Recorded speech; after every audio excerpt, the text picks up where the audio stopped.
Bom dia a todos, bem-vindos à aula 4 de consultoria. Hum, ao...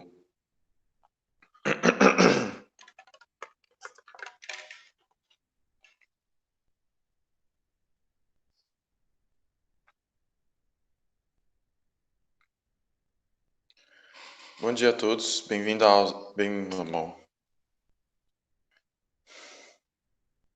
Bom dia a todos, bem-vindos à aula 4 de consultoria. A bibliografia de referência hoje são 4 artigos, então nós vamos trabalhar hoje dinâmica de negociação e jogos de linguagem, e para isso a gente tem 4 textos, um é do Ceribelli e do Mello, que é a negociação empresarial em estudo multicasos, um texto deste que vos fala com o professor Alexandre de Pádua Carriere, Habermas and the Conceptual Debates about Public-Private Social Spheres and the Communicative Action in Organization Theory, a RAS, um artigo de Marista de Freitas, Organização, Espaço e Negociação na RAI, e um artigo do professor Pedro Lincoln Matos, A Linguagem da Consultoria Organizacional, Trilhas Metodológicas para Pesquisa, apresentado no ENAMPAD em 2003.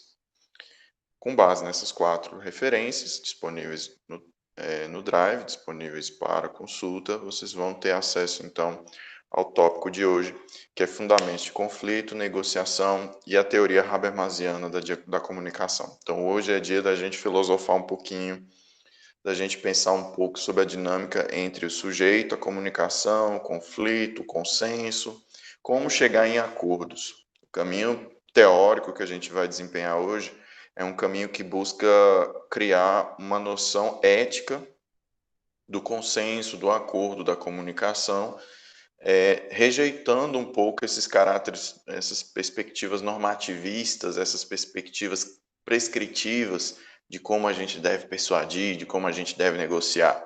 Então, para isso, nós vamos construir um modelo, tá? Um frame de análise que a gente possa estar utilizando para pautar as nossas relações de negociação nas organizações. E por que a negociação ela é tão importante? Porque a gente vive um contexto de conflito, a gente vive um contexto em que todas as pessoas possuem seus interesses próprios. Em um universo de pessoas, com um universo de interesses diferentes, é normal que as pessoas entrem em disputas em função da contraposição desses interesses. Em algum momento, o meu interesse não vai ser compatível com o do outro.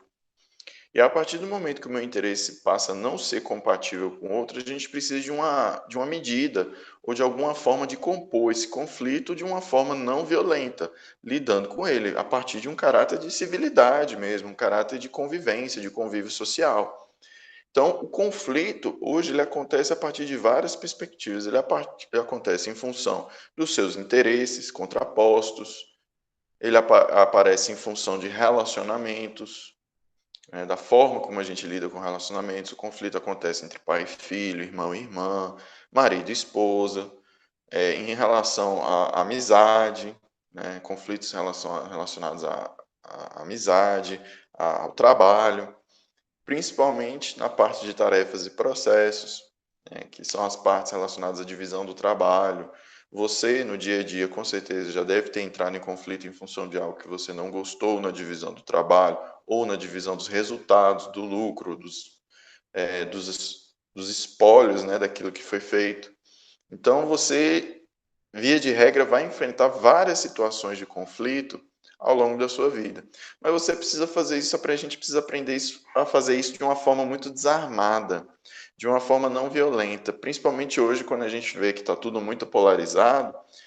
A gente não pode partir direto para a situação do tudo ou nada. A gente não pode partir para a situação em que eu estou certo, você está errado, fim de papo. Isso porque isso leva a gente a uma situação de não resolução do conflito, de acentuação do conflito, de acentuação de ânimos negativos, de trocas negativas entre os sujeitos. Pessoas deixam de conversar, pessoas deixam de dialogar, pessoas deixam de conhecer umas às outras. A gente vai se isolando cada vez mais na sociedade, e com isso, em relação seja a política, economia, meio ambiente, direitos humanos, isso acaba criando uma situação de hostilidade, que, em última instância, quando radicalizado, leva a circunstâncias de violência. E não é isso que nós estamos buscando na sociedade. Quando nós nos unimos em sociedade, a gente entende a necessidade de interdependência do ser humano com outros seres humanos. Então, aqui a gente está falando de saber conviver em sociedade, saber que a gente não vive sozinho, saber que a gente precisa do outro para ter uma melhor qualidade de vida. Nesse sentido, a gente precisa aprender a, entre o tudo ou nada, saber graduar os nossos interesses, se flexibilizar para que a gente chegue a consensos, meio termo, né, meios termos. Né? Nesse sentido, o que a gente busca é um cenário de conversas, de atos amigáveis, de diálogos, de trocas, da vitória do argumento mais racional, do argumento mais lógico, do retorno do bom senso para as relações cotidianas e a construção de consensos e acordos que vão pautar as nossas decisões. Então a gente não tem que ficar buscando pautar como a sociedade vai avançar a partir dos nossos conflitos, das nossas tensões. Não é um caminho produtivo, não é um caminho interessante para nós, enquanto seres humanos, nenhuma sociedade civilizada, pautar todas as mudanças e todas as nossas decisões em funções de crise. O que a gente precisa é pautar em função dos nossos acordos, não de onde a gente discorda e de onde a gente dissente, mas de onde a gente concorda e de onde a gente consente. Então, essa dimensão da negociação traz a gente o primeiro ponto que a gente precisa ter em mente.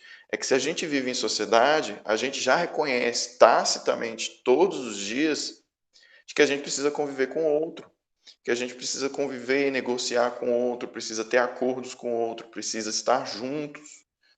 E ao estar juntos, a gente precisa negociar. Então, o desafio hoje da contemporaneidade é avançar numa agenda de acordos e consensos, explorando essas formas não violentas de negociação, de barganha, de troca, de diálogo, principalmente em função do momento que a gente vive com os ânimos muito acirrados em tudo praticamente. Okay? E para a gente entender a dinâmica do conflito, a gente precisa entender primeiro a relação do ser humano com o ambiente. Essa relação do ser humano com o ambiente parte do seguinte pressuposto. O ser humano, um cavalo, por exemplo, quando ele nasce, o cavalo ao nascer, em questão de 3, 4 horas, ele já levanta, ele já sai andando, e ele já sabe que ele pode, que ele precisa mamar, ele sabe que ele tem formas já de brincar, ele já vai se estruturando. Um cavalo, em questão de horas, ele já sabe tocar a vida dele.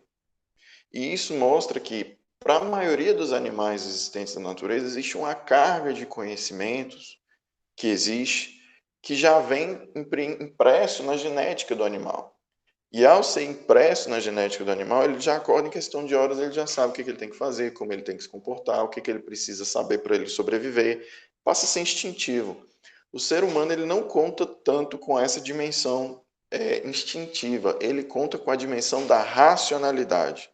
Então, quando a gente fala da racionalidade, a gente fala de uma constituição de um homem que passa a ser a partir de um processo de aprendizagem. Então, a gente nasce, a gente já tem alguns impulsos, né, da psique, como, por exemplo, chorar, como, por exemplo, sentir frio, fome, saber, né, como a gente tem que se manifestar para pedir ajuda quando a gente nasce. Mas depois disso, a gente sabe muito pouco, a gente não sabe falar, a gente não sabe se comunicar, a gente não sabe se comportar, a gente não sabe pensar de forma racional. A gente tem a nossa inteligência, mas a gente não tem o nível de formação de português, de matemática, de ciência, de história, de geografia, se a gente não estiver numa sociedade. Então, diferente de outros seres vivos, o ser humano, ele é muito pautado pela forma como o ambiente que ele nasce. Então, se eu nasci numa matriz cristã, eu vou viver a vida toda acreditando que o único Deus é Jesus Cristo, que existe uma série de valores resultantes do cristianismo, que essa é a forma certa de viver e que essa é a forma certa de eu pensar, de eu me comportar. Então, a gente passa a naturalizar simbolicamente essa existência cristã como se fosse algo da vida mesmo. A gente naturaliza isso. Chega um ponto de que a gente olha coisas e pessoas e comportamentos e a gente passa a ter repúdio um repúdio genuíno mesmo em função daquilo que a gente aprendeu que é certo e errado. Então, se você pensar agora num ser humano que nasce numa matriz africana, numa tribo africana, por exemplo, uma tribo intocada na África ou aqui mesmo na América do Sul. Essa pessoa ela vai ter crenças diferentes, linguagens diferentes, hábitos diferentes, a relação com o próprio corpo vai ser diferente, a relação com a sexualidade, a relação com os costumes e hábitos, as crenças, a fé, tudo vai ser diferente. Os modos de viver, os modos de trabalhar, de produzir, tudo vai ser diferente.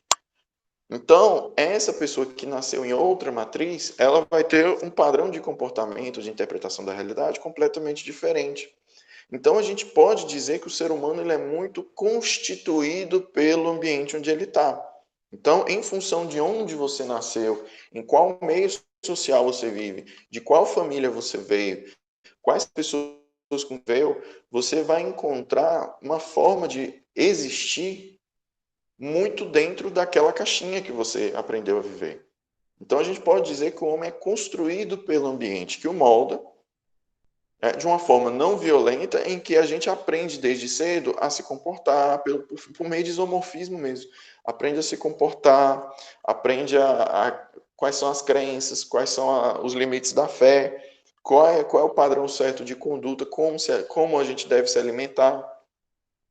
Então, nesse processo, o ser humano ele aprende a existir dentro desse meio. Então, ele vai negociar a sua própria existência, ele vai aprender a sua própria existência com os demais. Então, na mesma medida que o ser humano ele é formado pelo ambiente, ele é estruturado pelo ambiente, ele também tem poder de exercício de influência sobre esse ambiente. A partir do momento que você nasce, que você cresce, que você aprende a trabalhar, que você aprende a ser autossuficiente, independente, começa a ocupar posições de prestígio, você que foi criado por esse ambiente passa a ter a responsabilidade de reproduzir esse ambiente ou de transformá-lo. Então, observe, da mesma forma que você pode ter tido, por exemplo, uma criação rígida na sua casa, a criação rígida da sua casa foi exercício da criação rígida que os seus pais, por exemplo, receberam dos pais dele, dos seus avós. Então, quando o seu pai cresce, ele tem uma difícil tarefa. Eu vou reproduzir esse sistema ou eu vou transformar esse sistema? Porque a forma que a decisão que o seu pai ou sua mãe vão tomar vai impactar diretamente a sua forma de ser. E a sua forma de ser vai impactar também a forma como seus filhos vão experimentar o exercício familiar, a vida, a instância familiar. Então, ao mesmo tempo que você é constituído, você também tem uma certa liberdade de constituir. Então, com relação ao exercício da vida, nós vivemos uma relação de interdependência com o meio ambiente, com o meio social. Então, nós somos constituindos e constituímos o ambiente. Então, existe uma distinção muito forte que a gente precisa deixar clara aqui, quando a gente está tratando dessa questão da inter-relação do homem com o meio. A primeira delas é o seguinte: existem a nossa relação do ser humano com a coisa e existe a relação do ser humano com outro ser humano. Então, enquanto a gente está vivo, enquanto a gente está interagindo, a gente interage com coisas, com a natureza, e a gente interage com pessoas, com outros seres humanos. Com relação à natureza, com relação às coisas, com relação à propriedade, por exemplo, eu tenho um copo de água. Esse copo de água é meu, então é uma coisa. Em relação a esse copo, eu exerço domínio. Então, eu não tenho que negociar com esse copo, porque o copo não tem a condição volitiva. Ele não tem vontade própria, ele não tem conhecimento, ele não é um ser cognitivo. Então, pelo fato de não ser um ser cognitivo, eu não negocio com o copo, com o carro, com a casa. Por ser uma propriedade, uma coisa, eu exerço domínio sobre as coisas. Então, em relação à natureza, nós exercemos domínio. Então, é assim com animais, com semoventes, por exemplo, cachorro, gato, gado, cavalo, né? A gente pode exercer domínio sobre os outros animais, então a gente não negocia com esses animais, a gente não negocia com a natureza, né? E esse domínio ele pode ser violento. Se um animal não me obedece, por exemplo, eu posso então ter medidas disciplinares com esse animal para aprender a educar o animal. Em última instância, são práticas muito comuns, práticas violentas em relação aos animais. Por isso, muita gente exerce o veganismo, né? Exerce aí a posição de ser vegetariano, em função de não aceitar esse domínio violento. Agora, como que a gente vai produzir madeira se não cortar a árvore? Né? Como é que a gente vai produzir a madeira sem cortar a árvore? Então, esse domínio, via de regra, quando ele é exercido de forma violenta. Então, a gente não tem caráter da negociação. Agora, quando a gente fala não de coisas, mas de pessoas, a gente está falando aí sim de seres cognoscentes, de seres que têm condição volitiva, que têm vontade, que têm interesse, que têm sentimentos expressáveis para outros seres humanos. Né? Um ser humano, uma espécie da mesma natureza que a gente. Então a ideia é o não exercício dessa violência. Então, se a gente não pode exercer domínio, o que a gente pode exercer? Influência. E essa influência ela acontece como? Por meio do consentimento. E o consentimento se exerce como? Por meio da negociação. Daí a importância do processo de negociação em relação ao outro ser humano, porque aqui a gente não está forçando de forma violenta o outro ser humano. E isso já traz para a gente aquela máxima, né? Se você está forçando a barra, se você está exercendo estratagemas, se você está fazendo truques mentais para que a pessoa ela faça exatamente o que você quer, ou em alguma medida você está forçando aquela pessoa a fazer algo que não é totalmente consensual, então aqui a gente não está falando de negociação. Aqui a gente está falando de uma tentativa de exercício de domínio, como se a pessoa fosse uma coisa. Então, a medida básica do respeito de um ser humano ao outro é exercer esse diálogo de forma consensual, de forma aberta. Então, negociando com os demais seres humanos. Então, na natureza a gente exerce domínio, na sociedade a gente exerce a negociação. Que negociação é essa? Uma negociação comercial, uma negociação política, uma negociação afetiva, amorosa, uma negociação relacionada à divisão de papéis, de tarefas, de trabalho. Todas essas são negociações consensuais, são negociações que demandam a dimensão do diálogo. Okay? Por isso que a gente fala que um homem negocia com os demais, ele não domina os demais. Então, quando você vê essa circunstância de forçação de barra, a gente está falando de uma tentativa de domínio, que é antiética, porque aqui é uma forma violenta do exercício da influência da ação. Ok? Então, é exatamente essa distinção entre domínio e negociação que vai fazer para a gente a distinção do que é a esfera privada da vida e a esfera pública. Na esfera privada, a esfera privada é a esfera onde você tem todas as liberdades, né? Todos os domínios da vida. E por que a gente fala o domínio da vida? Porque na esfera privada a gente pode estar falando de família, propriedade, né, dos seus bens. Então vamos pensar de novo o exemplo do copo. O copo é minha propriedade. Se eu resolver quebrar esse copo aqui agora, jogar ele na parede, alguém pode falar alguma coisa comigo? Não, por quê? Porque é meu. Então, no exercício do domínio da minha propriedade, da minha vida, eu posso ter total liberdade de fazer o que eu quiser com a minha propriedade. Nesse sentido, a esfera privada é a esfera mais íntima da vida. É onde eu tenho as minhas necessidades a serem atendidas. Então, na esfera privada, eu vou ter a minha necessidade afetiva, alimentar, de segurança. Lembra da pirâmide de Maslow?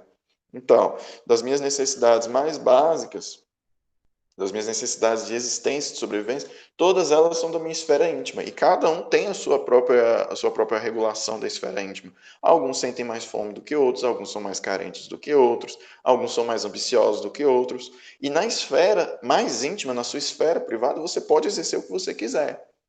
Então, se você, na sua esfera privada, você desejar destruir seu próprio carro, o carro é seu. Então você pode exercer domínio. Da mesma forma que os pais, na esfera da família, que é uma esfera íntima, que é uma esfera privada, ele tem a autonomia de delimitar como educar seus próprios filhos. O que ele vai ensinar, o que ele não vai ensinar, o que é interessante para ele ensinar ou não, como ele vai educar seu filho, que tipo de literatura ou ação que ele quer que o filho seja exposto ou não. Então, tudo isso está relacionado, em termos de família e propriedade, a dimensão de autonomia do sujeito. E é aqui que o individualismo ele é mais forte, porque aqui a gente não está falando de um convívio social. Aqui a gente está falando de pessoas que simplesmente existem, pelo fato de existir, têm interesse próprio, têm vontades próprias, têm seus próprios impulsos para atender.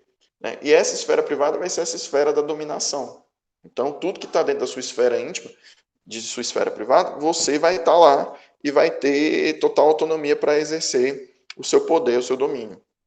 Já na esfera pública, que é do homem convivendo com outro homem, do homem convivendo com a mulher, né? Aqui surgem as ações políticas, porque aqui a gente está falando de consenso. Então, todas as vezes que você vai lidar com outros seres humanos, né, fora da instância familiar, fora das relações privadas, né, de relações de homem e mulher, aqui a gente está falando homem-mulher, homem-homem, mulher-mulher, enfim, das relações amorosas, familiares e das relações de propriedade. Aqui a gente está falando de esferas consensuais. Então, aqui nas esferas consensuais resultam as organizações. Então, a igreja é uma esfera pública, escola, esfera pública, empresa, esfera pública, né? Governo, esfera pública. Então, todas essas instâncias organizacionais, todas essas instâncias da vida, né, vão constituir a essência de uma base de negociação. Aqui, enquanto na esfera privada surgem as necessidades, é na esfera pública que os seres humanos vão buscar atender essas necessidades, vão buscar atender de forma a produzir bens, produzir riquezas, que vão atender essas necessidades. E aqui é a esfera da liberdade, então não existe domínio. Aqui é importante a negociação. Então, além dessas duas esferas, da esfera pública e da esfera privada, existe até uma crítica em relação a isso de algumas autoras feministas, né, de que a relação entre homem e mulher por muitos anos ficou relegada à esfera privada. E por que isso? Por causa do domínio do homem sobre o corpo da mulher, sobre o trabalho da mulher, por muitos séculos a gente teve isso, de que a mulher precisava da autorização do homem para exercer liberdades públicas. Então, a mulher ficou por muitos séculos relegada à esfera privada da vida sob o domínio de um homem. E o que a mulher busca é mais acesso à esfera pública, a ter tantas liberdades quanto. Então, aí, nesse sentido, quando a gente vê que a mulher ocupa esses espaços públicos cada vez mais, né, da esfera pública, algumas questões relacionadas à família e à propriedade passam a deixar de ser meramente uma questão de esfera privada e passa a ser uma questão híbrida entre a esfera pública e a esfera privada. E por que híbrida? Porque a esfera social vai surgir para isso. Então, hoje, a esfera social, o que é a esfera social? É a esfera em que as relações privadas passam a ter algumas regulamentações de interesse público. Por exemplo, hoje nas relações familiares, algumas condutas são proibidas. Por exemplo, o homem não pode forçar sexo em relação à mulher. Isso é estupro. E isso faz parte da esfera social. O jeito de você casar ou constituir união estável passa a ser regulamentado por lei. As regras de divórcio, as regras de separação, as regras de guarda dos filhos, lembra que aqui agora a gente tem a esfera íntima dos sujeitos, elas passam a ter algumas regulamentações de contratos. Então, a esfera social passa a ser a esfera do contrato. A esfera do contrato de trabalho, a esfera do contrato de casamento, a esfera dos contratos relacionados à negociação de herança. Então, passa a ser a esfera dos acordos dentro da esfera íntima, regulamentado por regras públicas. Então, por exemplo, por mais que você tenha filhos, você não pode simplesmente optar por proibir seu filho de ir à escola. Por lei, é obrigatório que seu filho frequente a escola. É obrigatório que você dê condições de estudo. Então, a esfera social vai ser para regulamentar essas relações privadas a partir de certos interesses públicos. Então, aqui a gente tem na esfera privada o total autonomia, necessidades, liberdades, né, para desejar, para exercer domínio. Na esfera pública, não, né, que é a esfera da negociação. É a esfera do exercício da liberdade negociada, dialogada.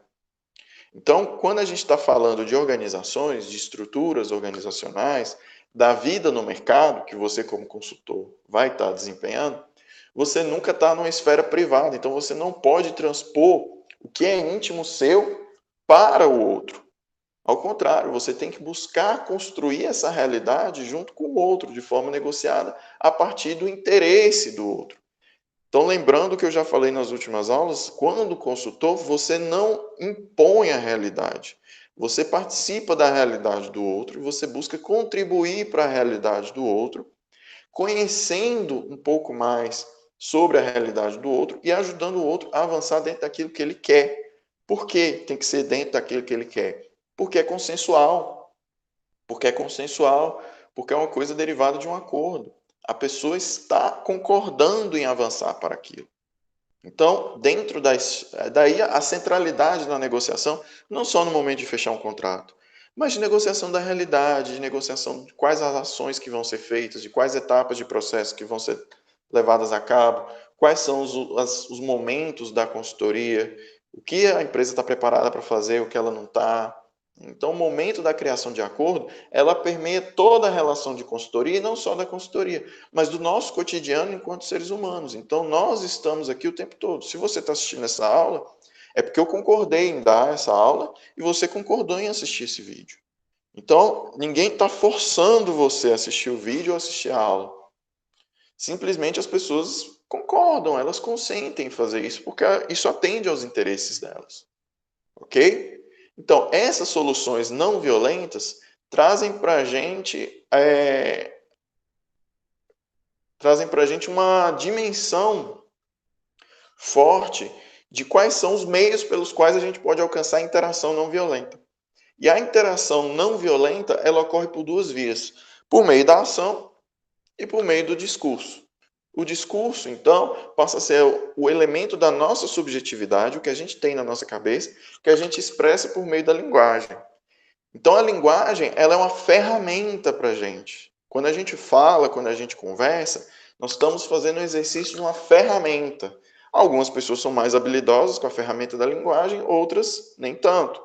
Mas a ferramenta linguagem existe para que a gente possa expressar aquilo que está dentro da nossa subjetividade.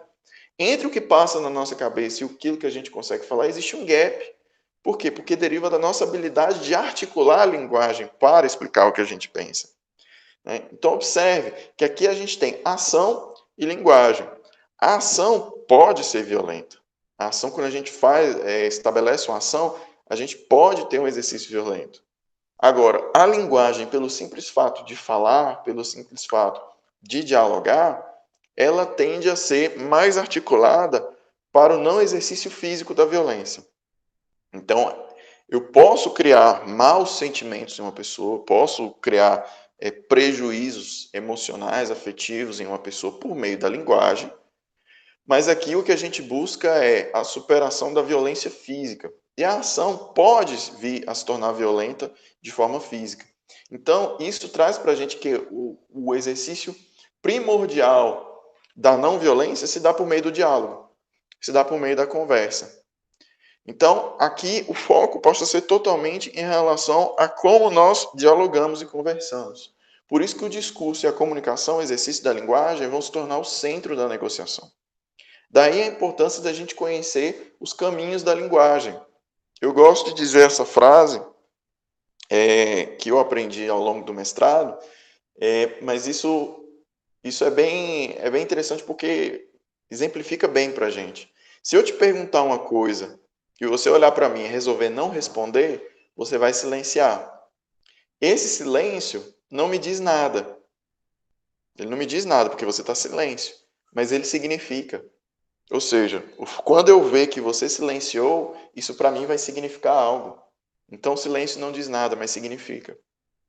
E ao você analisar que o silêncio não diz nada, mas significa, você mostra que a articulação da linguagem, ou como a gente se expressa, cria efeitos no outro.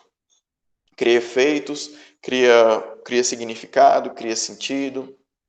O ato de gesticular cria efeitos, cria significados.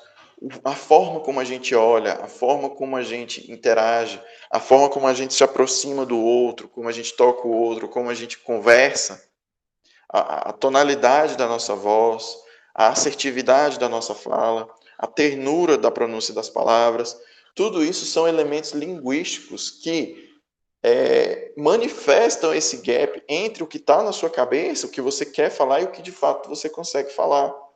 Então, por trás de toda a fala, existe uma carga muito maior do que simplesmente as palavras. Existe carga de intenções, carga de crenças, carga de valores, carga de personalidade. Então, a linguagem, o ato da linguagem é muito mais do que simplesmente eu chegar e falar bom dia. O ato de eu falar bom dia pode ter várias entonações. Bom dia. Então, pode ser uma forma mais seca. Bom dia. Então, todo esse ato de fala traz consigo uma carga simbólica, que é um ato, um momento interativo que mostra para a gente que existem comunicações das mais diferentes intencionalidades, condições. Então, ela passa a ser um ato muito complexo, o ato da linguagem. Então, conhecer esses elementos da produção da linguagem acaba sendo importante para a gente entender como que a gente pode chegar em consensos e acordos. Entender como nós produzimos a linguagem enquanto ferramenta. Então, aqui, a nossa ferramenta passa a ser o ato de conversa, o ato da linguagem. Por isso que a negociação ela dá tanto foco em como a gente conversa. A linguagem é um ato performático. Eu posso chegar mais perto para conversar com vocês. Isso é um ato performático. Por que eu faria isso? Por que eu chegaria mais perto para conversar com vocês? Por que eu olharia direto no fundo do seu olho? Por que eu gesticularia? Eu posso simplesmente ficar aqui parado, explicando a matéria, simplesmente totalmente parado olhando para a câmera, sem nenhum tipo de interação. Apenas explicando com um tom de voz estático, sempre na mesma tonalidade. Ou eu posso falar de uma forma mais alta, para demonstrar interesse, para demonstrar entusiasmo com a minha fala. Observe, então, o ato performático da linguagem, ele é arquitetado. Ele não é simplesmente falado, ele é arquitetado. A linguagem, então, por ser arquitetada, ela demonstra para a gente que existem certas intencionalidades. A gente pensa antes de fazer. E a gente pensa antes de fazer, ainda que pense de forma muito rápida, né? A gente pensa para demonstrar para a pessoa os nossos sentimentos, as nossas intenções, o que a gente gostou, o que a gente não gostou, o que a gente gostaria de ver transformado ou mudado naquela situação que a gente está. A linguagem como manifestação do pensamento, ela diz muito mais do que meramente as palavras. Então, a performance é um uso estratégico de uma ferramenta, que é a linguagem, é o uso estratégico de uma ferramenta para alcançar um determinado resultado. Por isso que na análise do discurso, a gente vai trazer exatamente isso, que é a análise do uso estratégico da ferramenta linguagem para alcançar determinados fins. E ela é arquitetada exatamente conforme a intencionalidade desse agente. Então, todo discurso, toda fala, ela passa a ser intencional. Ela traz junto interesse. Então, isso é muito interessante, gente. Sempre que uma pessoa fala com você, bom dia, tem uma intencionalidade por trás. Ela está querendo algo por trás. Então, todo ato de fala é intencional. Ele envolve interesses, ele envolve pretensões, vontades. Então, a pessoa fala, bom dia, há um interesse por trás. Por que a pessoa falou comigo bom dia desse jeito?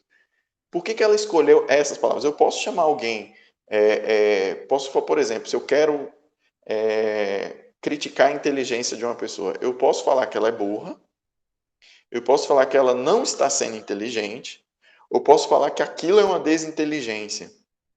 Né? Um exemplo. Como que cada um desses três usos da linguagem trazem interesses diferentes entre si. Eu chamar uma pessoa de burra é uma ofensa. É uma ofensa. Então, com aquilo, o que eu quero? Eu quero rebaixar uma pessoa. Eu quero rebaixar uma pessoa com muito veemência. Eu quero humilhar aquela pessoa. Agora, quando eu falo, não, você não está sendo inteligente, pode ter um caráter mais pedagógico. Ainda é agressivo, mas pode ter um caráter um pouco mais pedagógico. Agora, falar que isso é uma desinteligência, pode ser um caráter de ironia, pode ser um caráter de sarcasmo, de você querer humilhar a pessoa se elevando, né? E uma forma carinhosa de falar isso é você chegar, não, tem um jeito melhor da gente pensar assim, não tem? Será que não existe um jeito melhor da gente pensar assim? Essa é uma forma mais carinhosa de você falar sem ofender. Então, a escolha estratégica de como cada pessoa vai utilizar os termos, os léxicos, as palavras, isso indica a intencionalidade do agente. Então, por exemplo, se no ato de negociação a gente quer o consenso, a gente não vai usar termos, expressões, falas que podem vir a ser interpretadas de uma forma deselegante, de uma forma de humilhação. A gente sempre vai estar pensando assim, qual é a minha intencionalidade com o agente que eu estou dialogando? É de tentar convencê-lo de um determinado argumento ou demonstrar o meu pensamento sobre esse argumento. Pode ser de eu querer afagar esse sujeito, né, para desenvolver com ele um laço afetivo. Pode ser que eu queira sim ser agressivo, que eu queira humilhar esse agente, né, rebaixar esse agente. Você pode ter várias intenções, mas o que é interessante para o momento da gente fechar um acordo? Né? Então, a linguagem ela é permeada por essas dimensões da intencionalidade do agente, do momento que a gente está vivendo. Só que aí, quando a gente está falando de intencionalidade, a gente está falando de subjetividade. E a subjetividade, lembra que ela é moldada pelo ambiente? Então, a subjetividade ela não é simplesmente dada, ela é construída. Então, o jeito de você pensar deriva da cultura que você viveu, dos hábitos que você aprendeu a naturalizar ao longo da sua vida. Depende da sociedade, com as normas vigentes, das regras da sociedade em que você viveu e dos próprios traços da sua personalidade. Então, quando você pensa na subjetividade, na intencionalidade do sujeito que está falando, da fala, que está selecionando as palavras, você tem que pensar que esse sujeito ele não vem de uma forma descontextualizada.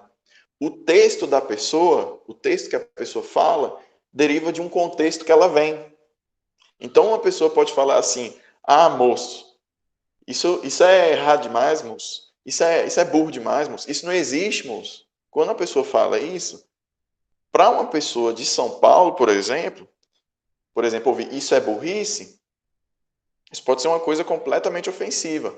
Mas para um norte mineiro, Montes Clarense, falando para outro norte mineiro, Montes Clarense, isso pode ter um caráter, por exemplo, de brincadeira, de tom de zoação, de tom de descontração.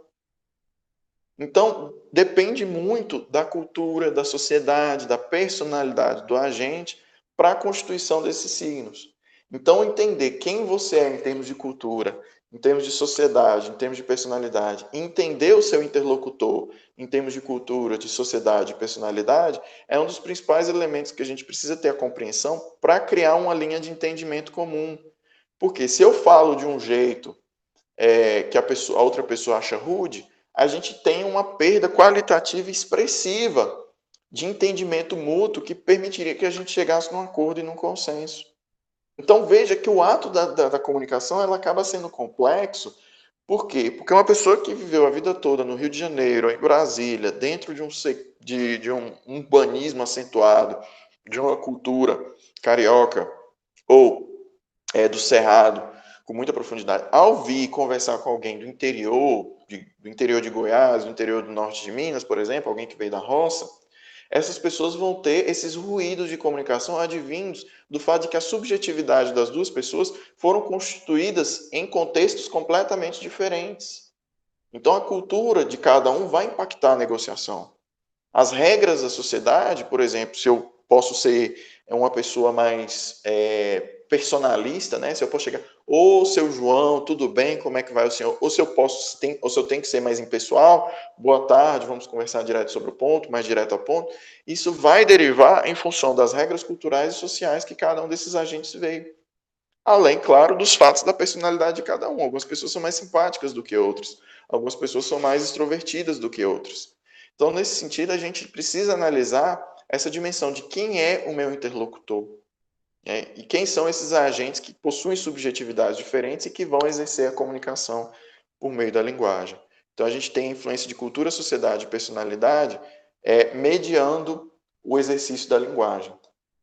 Ok? Então, feitos esses pressupostos, vamos então direto para a questão da negociação e do agir comunicativo. O que é alcançar o acordo? O que é alcançar o consenso? É quando as pessoas chegam no meio termo ou num ponto em comum em função das suas subjetividades. Então, o meio termo, o acordo, o consenso é a calibração das subjetividades para um ponto em que as pessoas, em comum acordo, chegam num ponto de convergência.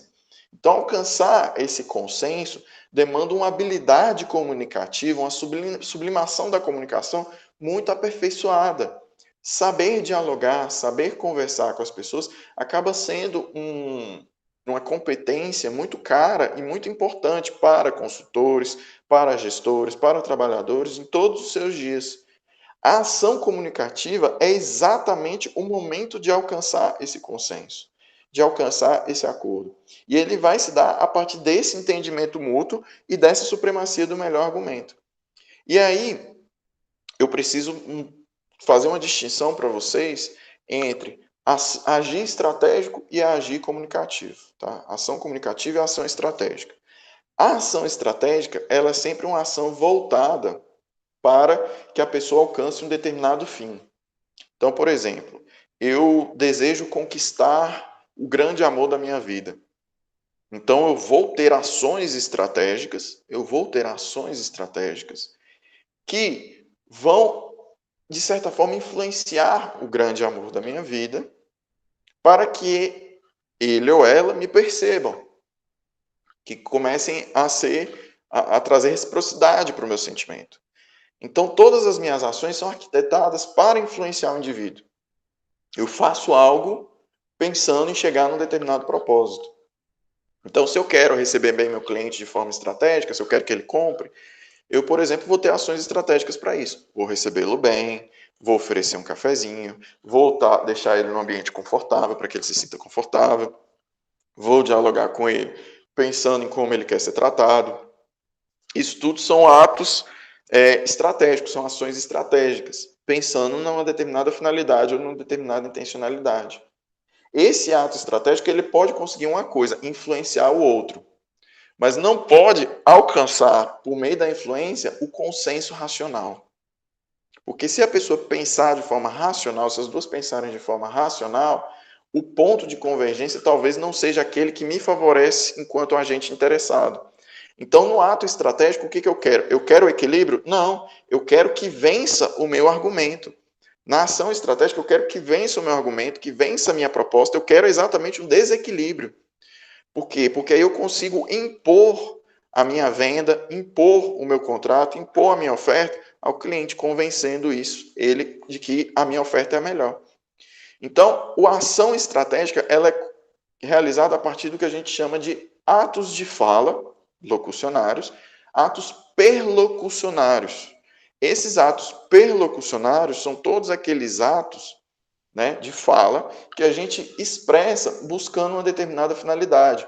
Cumpre, ame, deixe, tome atitude, né? Tudo isso, atos perlocucionários, fazer uso do sarcasmo, fazer uso da ironia, fazer uso da chantagem, fazer uso de uma linguagem extremamente hiperbolizada, isso é maravilhoso, isso é sensacional. Tudo isso são atos perlocucionários que as pessoas utilizam para alcançar determinados fins que interessem a elas. Então, esse é o agir estratégico. No agir estratégico, a gente tem uma particularidade. A gente monta uma série de estratagemas para imprimir no outro aquilo que a gente quer que a pessoa acredite.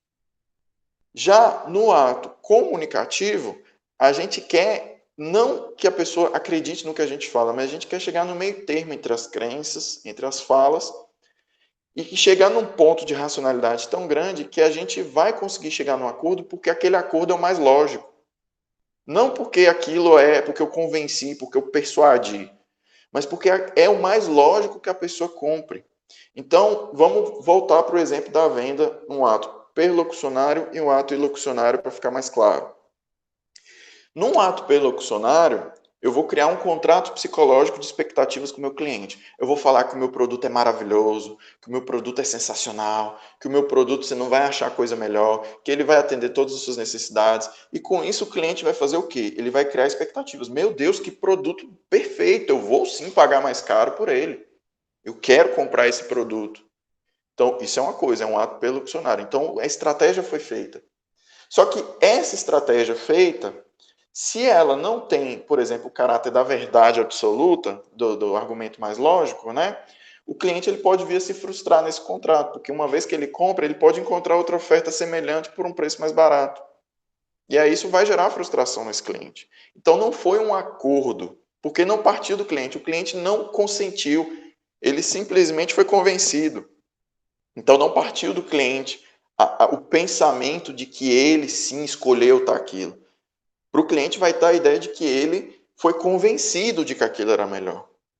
Entende? Já no ato ilocucionário, na ação comunicativa, aqui a gente argumenta: olha, no mercado existem essas e essas opções. O diferencial da minha opção é essa, essa, essa. A intenção é essa, essa, essa. E agora a gente tem que conhecer o porquê, quais são as suas necessidades e o porquê que a minha oferta pode se ajustar. E aí começa um exercício de diálogo lógico. Uma vez que acontece o exercício de diálogo lógico, o cliente mesmo, ele começa, então, a pensar de forma racional mesmo, se aquela é a melhor opção para ele, se não é. E aí, com base nisso, o próprio cliente toma a decisão de que, olha, a partir do que eu estudei, do que eu analisei, do que eu pensei, a sua oferta é melhor. Então, o cliente não foi persuadido, ele se convenceu. É diferente. E a partir do momento que ele se convenceu, o contrato psicológico ele fica mais bem estruturado. Por quê? Porque ele passa a ser bilateral. Em vez de ser unilateral, eu persuadir o cliente, ele passa a ser bilateral. Nós nos persuadimos em conjunto e chegamos a um acordo de que a minha oferta é a melhor. Entende? Então, o ato ilocucionário é exatamente esse ato de informação. Ele não trabalha com essa ideia da persuasão, ele não trabalha com essa ideia da intencionalidade. Ele trabalha com a ideia de chegar num denominador comum, de conversar com a pessoa de uma forma ética, de uma forma válida, explicando para ela com o máximo de transparência, de forma a deixar clara para ela quais são os pontos de argumentos A e os pontos de argumentos B, para a gente ver a supremacia do argumento mais lógico, do argumento mais racional. Porque esse argumento mais racional vai gerar um acordo que satisfaça ambas as partes. Né? Então, atos de fala perlocucionário visa persuadir e influenciar, enquanto que atos ilocucionários visam informar e esclarecer. Então, no ato de negociação, se você já chega com a ideia de que eu preciso convencer essa pessoa, preciso fazer isso, o ato estratégico por si só, ele tem uma capacidade reduzida de gerar um consenso genuíno, de gerar um acordo genuíno que ambas as partes vão sair satisfeitas. O que pode acontecer é uma série de exercícios de violência moral, de estratagemas de enganação, de táticas, essas táticas que a gente vê aí, né, de consultores prescritivos falando táticas de venda, táticas de pressão, gatilhos cerebrais, tudo isso é muito antiético e muito frágil no processo de construir um acordo bem estabelecido em que o cliente fica efetivamente satisfeito. Por quê? Porque esses gatilhos mentais que você cria são atos de persuasão. Não foi o cliente que construiu a subjetividade dele, foi você que forçou a sua subjetividade sobre o outro. Né? E como todo ato de fala é performático, arquitetado com propósito, a gente está vivendo isso o tempo todo. A gente vive isso nas propagandas da televisão, a gente vive isso na rádio, a gente vive isso em cada loja que a gente entra, o vendedor já chega, e aí, vamos levar? Né? O vendedor nem está preocupado em construir com você um argumento, dialogar com você, ouvir suas angústias, ele já fica pensando, vamos levar? Porque tem muita gente querendo, eu não garanto que o produto vai estar aqui ainda na volta. Sabe? Tudo isso são gatilhos mentais que cria para você se sentir acuado e com isso você não pensar muito. E pelo fato de você não pensar muito, esse acordo passa a ser o mínimo de genuíno. Tem a mínima capacidade de ser um acordo puro, em que as pessoas elas concordam de forma positiva em relação àquele objeto. Né? Então, até trouxe aqui para vocês de novo. Então, todo ato de fala como performático, ele passa a ser um uso estratégico da linguagem. Por isso que a gente fala jogos de linguagem. O jogo de linguagem é eu escolher taticamente as palavras, é eu escolher taticamente a tonalidade, é eu escolher taticamente o jeito de interagir, pensando em imprimir um certo sentimento. Então, eu vou conversar com você, claro, mas eu vou conversar com você com um certo tom de desprezo. Por quê? Porque eu não quero passar de ser a pessoa mal educada, mas eu quero que você se sinta desprezado por mim. Então, eu vou conversar com você, mas falando com um tom, com um jeito de olhar. Tudo isso passa a ser performático. O jogo de linguagem é exatamente isso. É essa troca de subjetividades mediada pelo uso estratégico da linguagem. Ok? Por isso que a gente fala que o silêncio não diz nada, mas significa. Ok? Até mesmo o silêncio dentro das organizações, o silêncio, existem pesquisas sobre isso, tá, gente? O silêncio da organização, aquilo que a organização estrategicamente silencia, importa. Por quê? Porque ela deixa, né, de falar sobre alguns elementos, de alguns temas, alguns assuntos estrategicamente que podem ser prejudiciais a ela. Algumas coisas é melhor omitir, outras coisas é melhor deixar claro. Então, a construção arquitetada de um discurso passa a ser um objeto interessante de ser analisado na administração. Ok? Então, o consenso é esse agir comunicativo pautado pela ação ilocucionária, pelo desejo de esclarecimento, pelo desejo de informação, pelo desejo de informar a pessoa de um ponto de inflexão, um ponto em que as pessoas conseguem, de fato, concordar umas com as outras. Por isso que é importante que essas partes se entendam e se reconheçam. Então, existem alguns critérios aí de validez em relação aos atos ilocucionários e o momento da ação comunicativa. Quais são? São 5 requisitos do ato ilocucionário para que ele seja considerado válido. O primeiro quesito é verdade. O que você fala tem que ser verificável no mundo dos fatos. Então, se você falou A, esse A, o cliente ou aquele seu interlocutor, ele não pode ser exposto à dissonância cognitiva de você falar uma coisa e no mundo ele encontrar outra, né? Você tem que ter uma correspondência com o real. Então, primeiro de tudo, todo ato ilocucionário, ele não prescinde da verdade, ele tem que ser verdadeiro, você tem que falar a verdade. E o que é falar a verdade? Falar que é o certo? Que você é o certo? Não. É falar que você acredita. É melhor.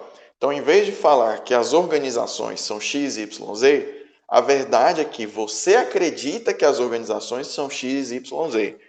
E aí por quê? Olha aí o argumento racional aparecendo. Porque eu fui convencido, eu estudei nesse lugar, eu assisti palestras assim, assim, assim. Entendeu? Então, olha o argumento começando a ser feito com maior robustez. Eu acredito que é assim. A experiência que eu tive me mostrou isso. Então, sempre trabalhar com o máximo de verdade possível. O segundo, então, é o caráter da compreensão. Então, a gente tem que falar a mesma linguagem, a compreensão do significado. Então, se eu falar com você, e aí, véi, né? Uma pessoa pode olhar isso e se estranhar, falar assim, e aí, véi, que coisa mais coloquial, esdrúxula, né? Mas, por exemplo, dois jovens, quando falam, e aí, velho, tá tudo tranquilo entre eles. Por quê? Porque entre eles isso é uma praxis comum. Então, é você falar a mesma linguagem do seu interlocutor. Então, se é uma pessoa, por exemplo, que advém de uma origem mais humilde, rural, não adianta você falar com uma eloquência, com articulação, com a erudição discursiva, mostrando para ela que você tem muito conhecimento sobre aspectos técnicos organizacionais ou aspectos técnicos do produto. Ela não vai entender. Você tem que falar a mesma linguagem da pessoa. Então, se uma pessoa ela tem uma formação muito profunda, você fale na linguagem dessa pessoa. Se a pessoa tem uma linguagem mais simplista, você fala com termos fáceis na linguagem dessa pessoa. Chegue no denominador comum de fala. Por quê? Para que vocês sejam capazes de compreender um ao outro. Ok? O terceiro elemento é esse entendimento dos motivos mútuos, ou a racionalidade. Porque aquela pessoa, se a gente vai negociar, presume-se que a gente já tem um acordo em comum, que é, a gente já sabe que um vai negociar com o outro. Então, a gente sabe que a gente precisa negociar um com o outro. Então, a gente já sabe disso. A gente já tem esse background, que os dois já sabem que precisam negociar. Então, agora, o que leva a pessoa, a agente A, a negociar e o que leva o agente B a negociar? Quais são os motivos e interesses por trás de A, motivos e interesses por trás de B? Por quê? Porque quando os dois sabem o que leva o outro, fica mais fácil dos dois entenderem o que pode ser feito de concessão e o que não pode ser feito de concessão, buscando atender os interesses de forma mútua. Então, a gente chegar num argumento racional significa que eu conheço quais são seus interesses, você conhece quais são os meus interesses, e a gente, com o maior nível de sinceridade, a gente expõe o que atende e o que não atende, porque assim facilita a nossa racionalidade de alcançar um denominador comum, que é justamente o oposto das práticas, por exemplo, de consultores que tentam trazer táticas de vendas, que falam para a gente que os nossos objetivos têm que estar ocultos, que a gente tem que ter um horizonte desconhecido do nosso cliente e que a gente tem uma meta de alcançar, então a gente faz uma proposta esperando a contraproposta, como se fosse um jogo, entendeu? E isso deixa a negociação, na realidade, mais obscura. Então, a capacidade da gente chegar num acordo genuíno, ela fica reduzida pelo fato de que a gente simplesmente não tem clareza em relação ao que cada um quer numa mesa de negociação. O quarto requisito é a liberdade, né? A autorização. Eu te dou liberdade para você falar comigo desse jeito. Então, a autorização de fala pelo receptor é o caráter de legitimidade. O receptor, ele te autoriza a falar com ele desse jeito, ele te dá a liberdade para você falar desse jeito com ele. Então, esse aí é o quarto requisito, ok? E o quinto requisito é a sinceridade ética no momento da fala. Sinceridade é exatamente como eu comentei com vocês, não é tentar usar elementos de persuasão, mas sim utilizar elementos voltados à dimensão da fala mesmo, da troca, né? do exercício da fala franca mesmo, de você falar o que você de fato acredita, de você trazer a sua opinião, buscando trazer para o outro, informar ao outro de como você pensa. Não disputando pelo melhor argumento. Isso é um dos grandes problemas hoje da discussão política, da discussão sobre tudo. A gente não dialoga pensando em trazer o outro para o nosso lado. A gente dialoga pensando em destruir o argumento do outro, destruir a legitimidade do outro, falar que o outro não sabe de nada. Isso não é negociação. Isso é simplesmente a gente tentar impor a nossa visão sobre o outro. Então, quando a gente for dialogar com o outro, diálogos mais inquiritivos, né? Mais inquisitivos, não, inquiritivos mesmo, de inquirição, são mais interessantes. Por quê? Em vez de você falar, o governo é horrível, é melhor você perguntar, por que você acha que o governo é horrível? Mas você não acha que o governo podia ser melhor nisso? Mas você não acha que o governo está deixando a desejar nesse aspecto? Então, assim, é você tentar chegar no denominador comum do que é bom e do que é ruim de uma forma racional, dialogar tentando trazer a pessoa para o seu lado. Lembrando que ela não é sua inimiga. Ela é alguém com quem você tem que chegar num acordo. Alguém que você tem que chegar num ponto em que vocês conseguem, de fato, conviver de uma forma não violenta, gostando um do outro. Então, a discussão ela tem que ser um pouco menos agressiva nesse sentido. Tá? E aí você vê que a gente rejeita também todos esses recursos apelativos. Estratagema, radicalismo, uso das hipérboles, é muito comum hoje a gente ver estratégias de radicalização hiperbólica quando você vê um governante, quando você vê alguém fala, isso aqui foi a melhor coisa que aconteceu, isso aqui nós somos maravilhosos, esse produto é perfeito. Quando você vê que alguém está usando essas hipérboles, essas técnicas de persuasão, isso prejudica mais do que autoriza. E pelo fato de prejudicar mais do que beneficiar, do que beneficia, né, você percebe que, na realidade, as nossas relações elas estão muito superficiais. E pelo fato de estarem muito superficiais, elas são incapazes de alcançar a gente aquela sensação de que a gente está satisfeito com o que a gente está vivendo. Por quê? Porque a gente não consentiu com aquela realidade, a gente teve aquela realidade imposta a gente.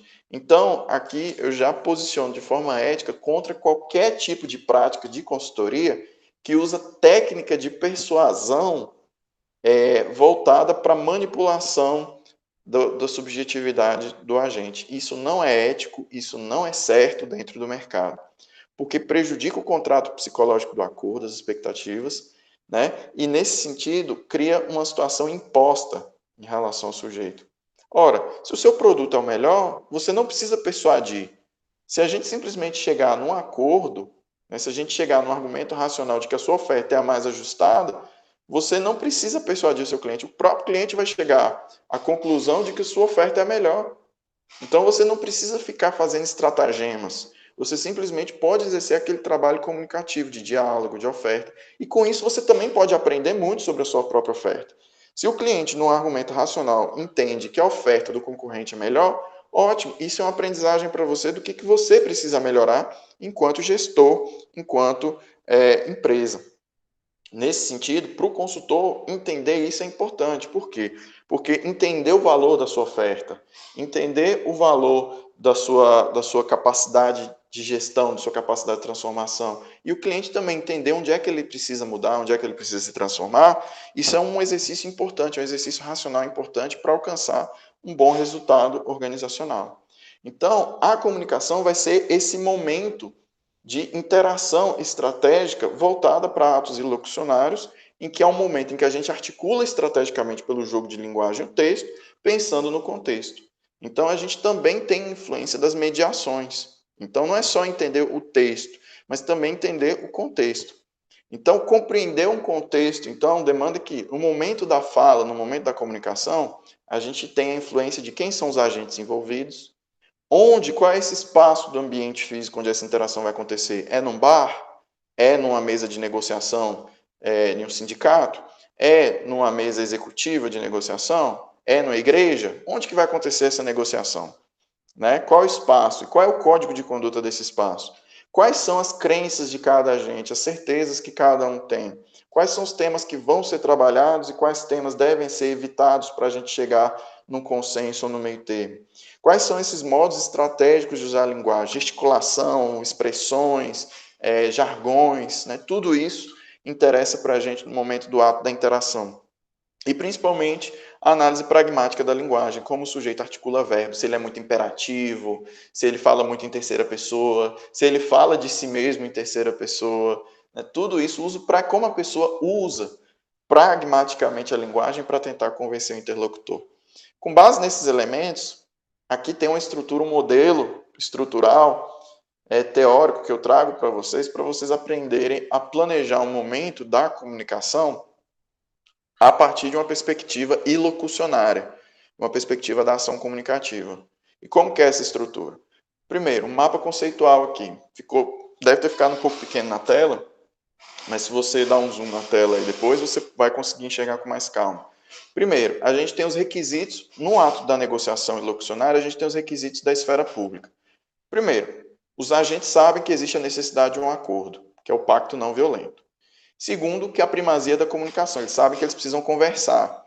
Então, o discurso, a forma como eles vão dialogar é muito importante. Então, essas são as premissas. Os fatores determinantes da interação que a gente já precisa saber é qual é a cultura dos agentes envolvidos, quais as sociedades, as leis, as normas que esses agentes aprenderam a respeitar e quais são os traços de personalidade dos indivíduos que a gente vai negociar. Então, você já tem um sketch, um mapa disso, já te ajuda a entender qual é a melhor forma de dialogar com aquele agente.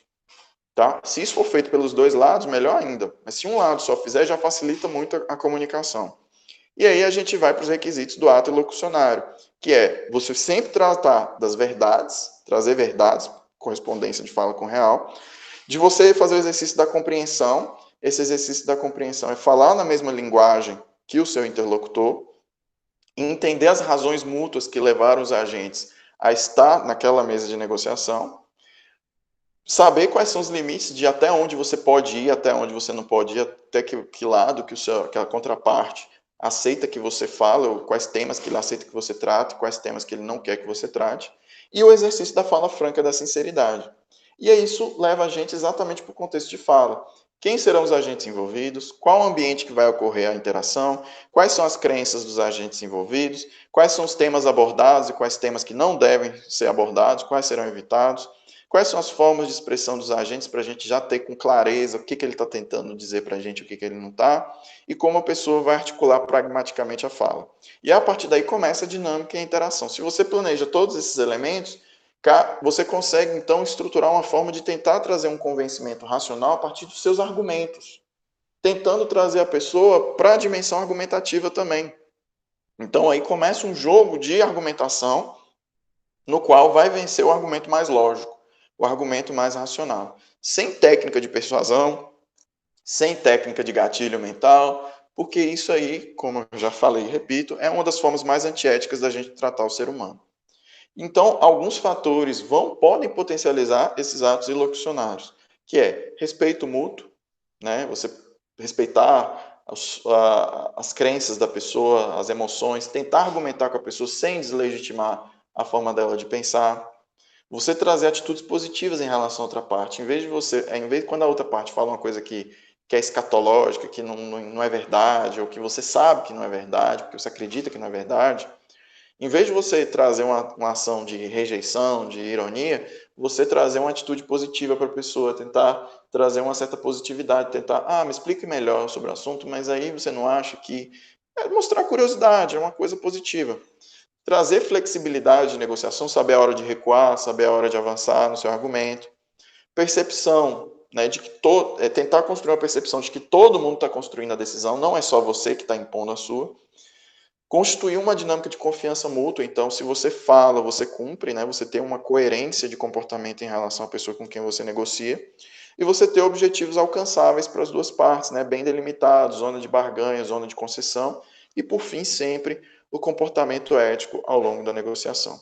Se você pega esse mapa conceitual e você coloca esses requisitos para você, você tem toda uma estrutura de planejamento da circunstância do ato de fala de comunicação.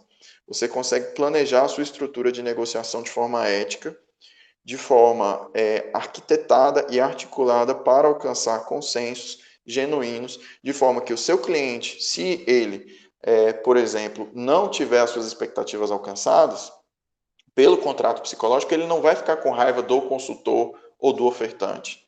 Ele vai se decepcionar com a própria decisão racional dele mesmo. Então, ele não vai transpor a frustração dele para você que vendeu. Ele vai transpor a frustração dele para a própria qualidade racional da decisão que ele tomou. Mas mesmo nessa qualidade racional, essa frustração ela não tende a ser tão dolorosa, porque o cliente vai saber que com o que ele tinha de informação, com o que ele tinha de argumento, à época pareceu a decisão mais racional. E isso traz um efeito que eu acho muito interessante, que é o efeito de que, por mais que o cliente se arrependa, por mais que o cliente não fique satisfeito com a decisão, ele não está arrependido da decisão, porque se ele tivesse de novo naquela mesma situação, com o que ele sabia naquele tempo, daquela mesma forma, ele teria tomado aquela mesma decisão. Com essa negociação pautada no consenso, no consentimento, no acordo, a gente consegue ter contratos mais robustos, com retornos mais positivos. Dá mais trabalho? Dá. É menos imediatista? É. Mas constrói relações mais duradouras, mais consistentes, mais potentes em relação aos acordos comerciais que a gente trabalha. Então, quando a gente fala de negociação, seja no momento de negociar a consultoria, no momento de negociar uma venda, você sempre vai poder trabalhar essa dimensão comunicativa, pensando sempre na filosofia habermasiana e wittgensteiniana, de jogos de linguagem e ação comunicativa como o alcance dos acordos.